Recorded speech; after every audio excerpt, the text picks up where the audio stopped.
Hello and welcome to United for Good. I'm Margaret O'Neill with the United Way of Central West Virginia.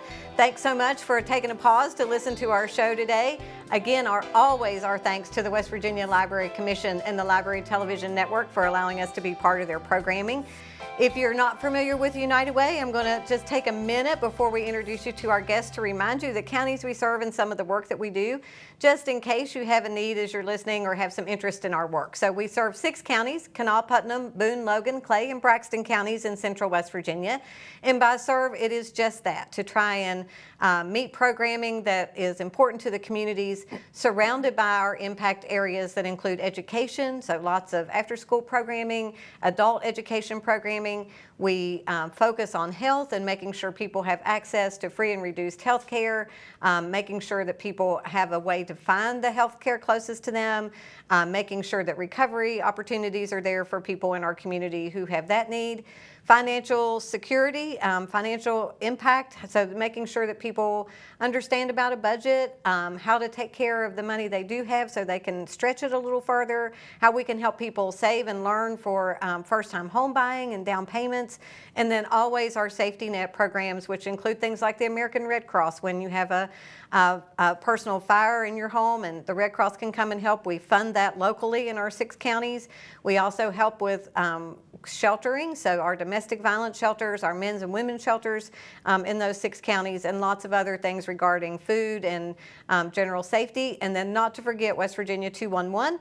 It is West Virginia's information and referral network where people can call anytime, 24/7, 365, and access resources to help with utility assistance, rental assistance, where you can find your local health department, where you can find vaccines or testing, and all the things that are non-emergent in your world if you need help and you're just not sure where to go or who to call. And we're hearing more and more from first-time callers, people who have never really had to access services before. And if that's you, the one thing I would just say is don't be afraid to reach out. We know that sometimes asking for help, including myself, is really, really hard, but we're here for a reason and we're here to support you. So if you're out there today listening and, we've had just some extremely cold weather, if you're concerned, if you haven't had heat, if you're trying to figure out where to go when it gets cold, West Virginia 211 can direct you to warming centers, shelters, and assistance. So please make a note of that number and feel free to reach out to us if it ever becomes a need in your home or your community.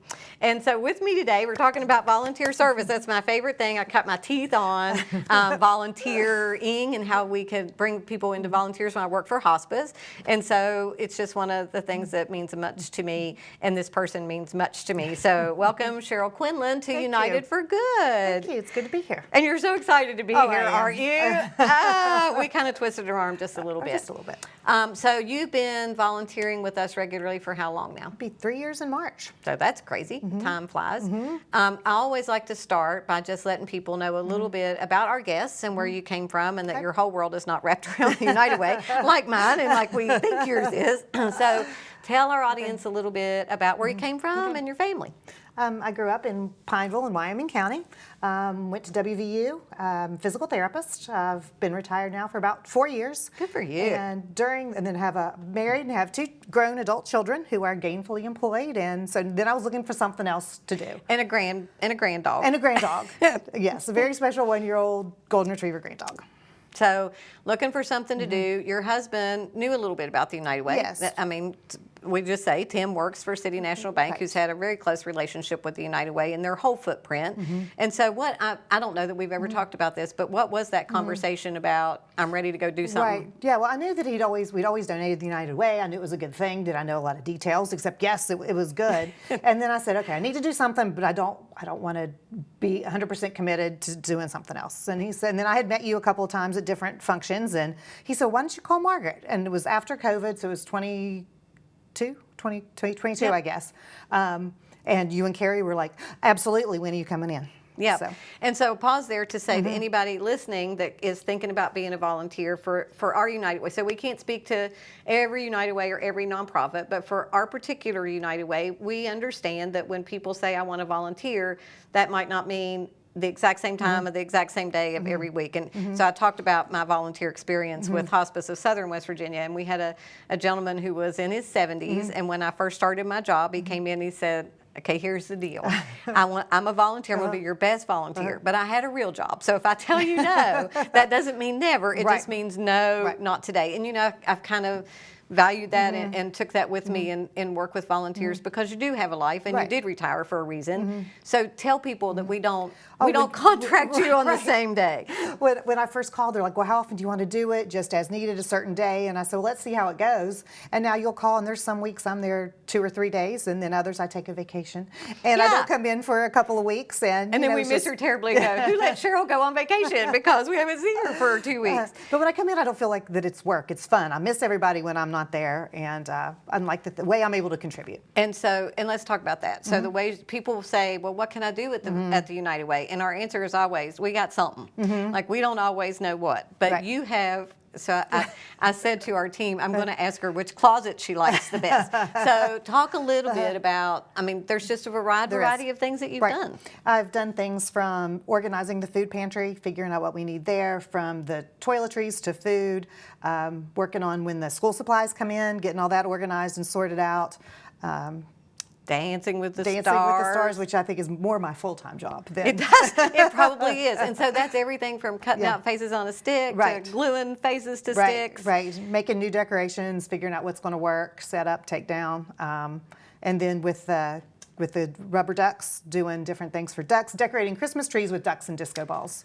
I kind of forgot about that. Yeah. So yeah, we did Christmas trees. We try to support the community. So we had a tree at Holly Brawley Jolly, and then there was trees this year at the airport, and you were part of those decorating tasks on both times. And so tell me, because it seems, I don't want you to think I think it is, but I think when sometimes people talk about volunteering and they're here and you're like, well, that doesn't seem impactful, but do you get the sense of how much we appreciate that and what you save us? Right, 100%. Anything that I can do little, let you all do your real job and do the big thing and reaching out to the community. And even just being in the room and just hearing like the girls who answer 211 and just the amount of information, and they're so pleasant and they're caring and do all they can. Have you learned anything about the United Way? Oh my goodness, that you didn't know? Oh, absolutely. I had no idea. I knew about Carrie the Shoe Fairy. That was one of the things I knew about. But as far as all the other housing assistance and when the floods happened or when the West Side water problem and just all the things, people coming in looking for heaters, for food, for clothes, and you never turn anybody away. You do all you can. If you can't help them, you'll give them contacts of people who can. Yeah, we sure try. And we can't, we do try, and we won't pretend that we can always meet the need, but I can tell you that we want to try, and if we can't meet the need, we want to try to know that too, right? We want to figure out what we can't do so that we can talk to somebody about that or try to stand up a program that's going to meet the needs of the things we can't. I was joking when I said, I'm going to ask her, like, if somebody said to you, should I be a volunteer or not? What would you say? I would say absolutely. There's always something. You can be filing, you can do cleaning out an office, putting things away. And has it mattered to you? Do you feel better when you go home? Oh, absolutely. Yeah. Absolutely. I feel like I'm doing something to give back because I've been very fortunate and just glad that I can help in some way. And I really enjoyed my work families, and now I have a work family in my volunteer place. Yeah, we even let you do a home visit this Yes. I felt like I was back in my home health days. Yeah, so sometimes people do call 211.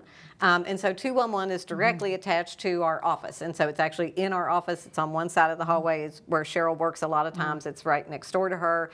And so she is able to hear a lot of the calls and a lot of the things. But when people call 211, occasionally there are seniors or people who are homebound.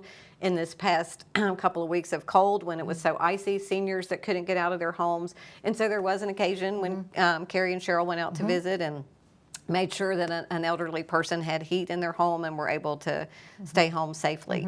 So tell me what you're, like, I already think I asked this, but in the big scheme of things, of what we do. So not just as your volunteer experience. Right. What's your favorite thing that United Way does?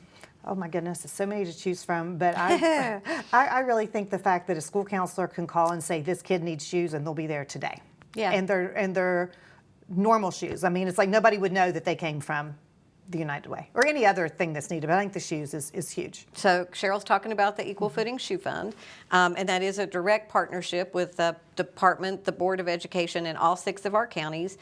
We speak to them regularly when they have staff meetings or regular counselor or principal meetings. And Carrie the Shoe Fairy, who is our Carrie, our community impact director, is on standby when teachers identify a need with a student that has shoes that are either inappropriate, no soles, too big, too little, boys wearing girls, etc. They can reach out to the United Way. All we ask is size and gender, and those shoes typically get delivered the very same day. No tags, no receipts, no opportunity to be returned or exchanged, just a new pair of athletic shoes to go home on a kid's feet and be able to run and play and not have the peer pressure that they may have had. If that's something that interests you, and I can't resist a plug for donations, but if that's something that appeals to you as well, because it's people can say, I don't like this, or I don't like that, or I don't want you to help these people or those people. But it's really hard to say I don't want a kid to have a new pair of shoes, right? Especially if they have a need. And this is not a program where we buy everybody in the school shoes, whether they need them or not. It's very delicate, very private. The teacher and Carrie are usually the only people that even know. And we average 1,200 to 1,500 pairs of shoes a semester. A school year, like a year. To make sure kids have that, and people don't always know it. So if you're hearing that and you go, I could really get behind that part, then there's a couple of ways you can participate. You can do a shoe drive in your company, in your nonprofit, in your office. We provide the logoed barrel or box that you can put out there, and people can bring a pair of shoes and put them in the box. That's the same as money to us. So when those counselors call and we answer the phone, if we have them in stock, we just take them. So we really love to have some, especially the elementary school sizes. Those are the sizes that we go through the most. So if you'd like to have a shoe drive, just reach out to us at the office. Carrie can hook you up. If you would like to make a donation and you want it specifically to go to the Equal Footing Shoe Fund, all you have to do is put that little note on your check, and we'll make sure we add that to the pocket of money that Carrie can pull out from and be able to help and support folks. The thing we haven't talked about, and your great love for the Mountaineers. Yes. Go Mountaineers. And you're wearing your Marshall green, which I really love. So we love everybody at the United Way. My Christmas green. Christmas green. We haven't talked about Inside the Huddle. And so you've also helped with that. Yes. And decorating. Yes. So I don't know how I would say the question to make sure people out there listening understand, but if that's your cup of tea, like you like to play with beads and baubles and all the things, or decorate and Mountaineer stuff, that's also been a great fit for you. I mean, you've been absolutely really invaluable when it comes to decorations. I just think it's a great thing. Again, my love of the Mountaineers just makes it even more special. But getting everybody in to hear about the Mountaineers, plus raise really good money with the auction and all that to help with the United Way funding. Yeah, so we got to find a new place for Inside the Huddle this year. If you're out there listening and you have a great venue for 300 people, call me, because I got to have a new place. But I just want to go back to this for a minute, because we were talking about if you do something that takes what we would be doing, right? I just want people to understand that we want to do it with you. Like we will sit in there and cut out faces with a stick with you. But when something happens and we have to go do the meat of the work, it's really good to know there's somebody there who cares enough as much as we do. Right, and I know when I go in, that, okay, she can set up the tables and put tablecloths on. We can go deliver shoes. We can deliver heater. We can do whatever else you all need to do. Saves us a lot. I mean, it makes a huge difference. If you could add something to the work that you do, like as a volunteer, what would that be? Any ideas on that? I don't know. I really don't. Because we kind of give you everything. I come in, it's like, okay, what's today? And be like, well, what do you really want to do? But no, I really don't know. So let's talk about the closets. So we have a shoe closet. You spent time in there. So that's what we talked about. If you donate shoes, we have a little shoe closet that Cheryl organizes. We have the opportunity closet, which is a little bit of clothes. How do you feel about that? Is that your least favorite closet? That would be my least favorite closet. There's just so much stuff in so little space that I was very overwhelmed and couldn't figure out what to do with all of it. So I'm like, yeah, that's probably the bottom of my list of things to do. Can I run the sweeper instead? I mean, that's not like even setting up for like meetings in the office, just to take that time if you have one meeting coming in. If I can do that, then you all can be on the phone doing your other meetings or whatever. So. And then the food pantry you like. Yes, because that's very organized and very easy. And so that too you can donate to. So our food, it's not typical that the United Way would have a little food pantry in their office, and in all my 20 years of United Way work had never had a food pantry in our office until COVID. Right. And our friends at CAMC we're the ones to initiate that and said, we're overwhelmed, our people are overwhelmed, can we give you the food, and can you be the place where we send people? And so we've had that now, this is our 5th year. CMC continues to support it, Tom has supported it, our friends at Pray Construction have supported it, people just bring stuff and have a food drive. We've had that going on for Martin Luther King Day celebration in January, so if you'd like to donate food to the food pantry, you're welcome to bring that to our office. We're on the corner of Court and Smith Street, and we'll happily take it and add it to the pantry. But the basic part of it is for people who come to our door. We don't have fresh foods and fruit and meat and that. You don't get milk, but you can get some stuff. Have you made a bag for people? I have not. I've been there when they've made bags, and you need to ask, how many are there kids in your family? How many are you? How many people are there in your home? Yep. That kind of thing. And the important thing is, too, if you're bringing in food, bring in can openers if your cans.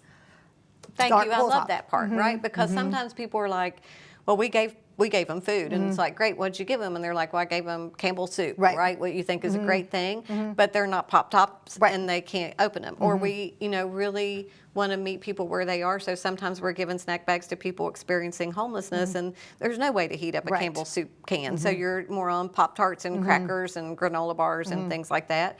The food pantry, I think, of all the things that happened to us because of COVID, is the one I'm most grateful for, because we use realize, it every day. Yes, right, how much can still be used. And I also like that you can come by when it's cold and there are coats hanging outside. Talk about the coat rack. Nobody even has to come in. Come by and you're cold, there's coats hanging, take them. Most people I've heard come and say, can I really take this? Yeah. But the fact that and when it's cold days, you replenish that, and I think that's great. Yeah, I forgot I'm so glad you brought that up, because it is the season. But we have a coat rack outside of our door, so you don't even have to come into the office. And it's pretty basic. If you need one, take one. If you have one, leave one. And so again, if you're listening and we're into February, if you're prayerful, as I am, that it is over, or at least the worst of it, and you never want to wear that coat again or that hoodie again, we would be happy to take your used coats, used hoodies, heavy sweaters. If you have blankets that you're not using, if you have hot hands left over from hunting season, our friends who potentially are experiencing homelessness, but what we found out we've done, I think, not me, but the community, with the help of the City of Charleston and the Kanawha Valley Collective and all the people, I think have been open about 19 nights through January as a warming center, averaging somewhere around 100 guests a night. That takes a lot of blankets and a lot of coffee and a lot of the things. So if that's something that really weighs on your heart when it gets really, really cold, the struggle for me is I can't sleep in my warm bed, right? I'm like... Right. There's people out there cold. And this sucks. It sucks to be them, and it's hard for me, and the whole 9 yards. So if you have that feeling and you want to know that you've done something to help care for those who may not have what you have in your home, we'll take it. We'll take your blankets, we'll take your hot hands, bring a coat. And what we see, and you've seen it because you've been out there, but a lot of times, and I try to mention this every show, there's this perception sometimes for people to think that the United Ways only support people who don't have jobs, right? Or who are just, in a real financial struggle, or don't have a good revenue stream. And although we certainly fund programs, lots of them, that help people in those situations, the majority of the people we see coming to get a coat are people that are working. Right. They get out of a work truck, or we see them pull up in the parking lot and a little kid hops out and comes to get a coat. So it's a little bit different, I think. And I think also, speaking of that, made me think that I didn't realize how many different places in the community that are funded by the United Way. The different agencies that funding comes from. I just found that amazing. When I first started working, I did a little bit of help with that. Yeah. Oh, yeah, exactly. And so, forgot about that, making copies for the proverbial notebook. Yeah, and so we fund, on average, about 35 different programs through other nonprofits in our 6 counties, to the tune of anywhere between $700,000 to $900,000 a year, based on our fundraising ability. So we can only grant out what we're able to raise. And we are in that funding season right now. And so just to give you an idea, we had about $1.8 million in requests for United Way funding. Our fundraising goal was $1.7 million. And so, we know going into it that there's no possible way that we're going to be able to support all of the great programming requests that we receive. That was cute. But the beauty of that is we really get to be familiar with all the programming that's out there, right? Whether we can, at this moment, fund them or not, or maybe we can't give them money, but we can give them socks, or we can, you know, invite them to participate in Day of Caring, or some other way to get them involved with the United Way. But we do fund a number of programs, and if you're curious about them or anything else that we're talking about today, if you go to our website, our team does a great job of putting all the information up there. So that's unitedwaycwv.org, and you'll be able to access all the programs that we fund that Cheryl's mentioned. You'll be able to see stuff that's happening in as far as warming centers and what we're collecting donations for. And then, you know, before, we can't wrap it up without going into a little more detail about Dancing with the Stars. I was going to say Dancing with the Stars. Yes, because season. As Cheryl and I left the office, there were 2 dancers in there from 2 different couples, just all over the place, excited about their fundraising. We give them a pretty significant fundraising goal.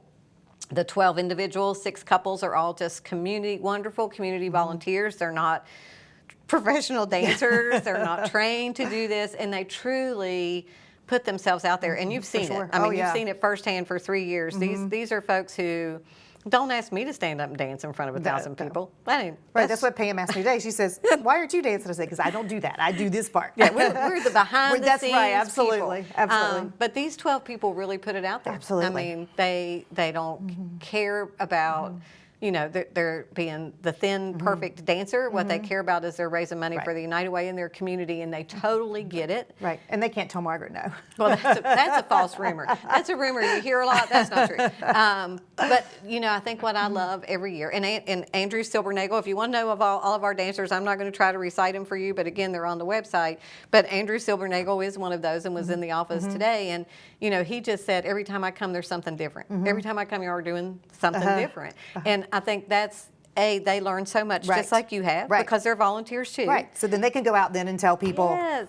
about what the United Way is about and why your money needs to go there so you can help more people. Yeah, and so last year, Dancing with the Stars net was about $332,000. And which you always will say net. We always know how much not gross. And what do we not do at the United Way, Cheryl Quinlan? What do we not do? We don't waste any money. That's right. Oh, that's for sure. How many things have we made you? For further than you would know imaginable between you and I'm Carrie. actually a little ashamed sometimes because we're like, no, you got to go get a free paint stick from Lowe's, and if they'll give it to you, we'll paint it, and then we'll put their face on that. Right. I do think that's important, though, that you do recognize it when you're in the office all the time. You hear how frugal we are, and that we're not going. I mean, we decorate and we want it to be pretty. Right.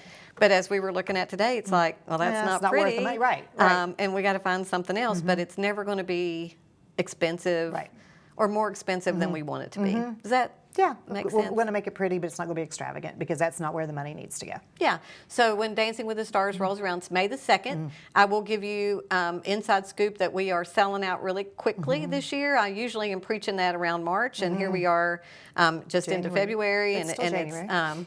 Well, people are going to watch this all month long, so they're going to see it all of February. But we are getting really close. I think we are down to 4th rows being available, and the tickets are $100 a piece.